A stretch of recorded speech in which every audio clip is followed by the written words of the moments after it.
മലയാള സിനിമയിൽ ധാരാളം അന്യഭാഷാ അഭിനേതാക്കൾ കടന്നു വരാറുണ്ടെങ്കിലും വളരെ കുറച്ചാളുകൾ മാത്രം ഹൃദയത്തിൽ സ്ഥാനം പിടിക്കാറുള്ളൂ. അത്തരത്തിലുള്ള ചില നടിമാർ ആരൊക്കെയെന്ന് നോക്കാം. 1997 ഫാസിൽ സംവിധാനം ചെയ്ത ചന്ദ്രലേഖ എന്ന ചിത്രത്തിലൂടെ മലയാളികളുടെ ഹൃദയം കീഴടക്കിയ നടിയാണ് പൂജ ബത്ര.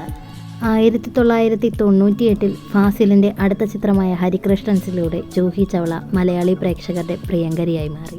1999 പുറത്തിറങ്ങിയ പ്രിയദർശൻ ചിത്രമായ മേഘത്തിലൂടെ പ്രിയാഗിൽ മലയാളികൾക്ക് സുപരിചിതയായി. 2011 പുറത്തിറങ്ങിയ സന്തോഷ് ശിവൻ ചിത്രമായ ഉറുമിയിലൂടെ ജനീലിയ മലയാളത്തിൻ്റെ സ്വന്തമായി.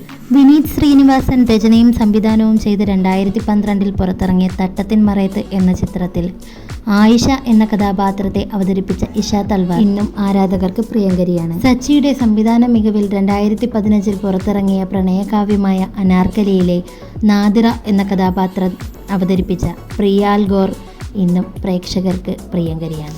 2015 പുറത്തിറങ്ങിയ അൽഫോൺസ് പുത്രൻ രചനയും സംവിധാനവും ചെയ്ത പ്രേമം സിനിമയിലെ മലർമിസിനെ ഇന്നും പ്രേക്ഷകർ ഓർത്തിരിക്കുന്നു. ഈ കഥാപാത്രത്തെ അവതരിപ്പിച്ച നടി സായി പല്ലവിയാണ്. വീഡിയോ ഇഷ്ടമായാൽ ലൈക്ക് ചെയ്യുക, കമൻറ്റ് ചെയ്യുക. കൂടുതൽ വീഡിയോസിനായി ചാനൽ സബ്സ്ക്രൈബ് ചെയ്യുക.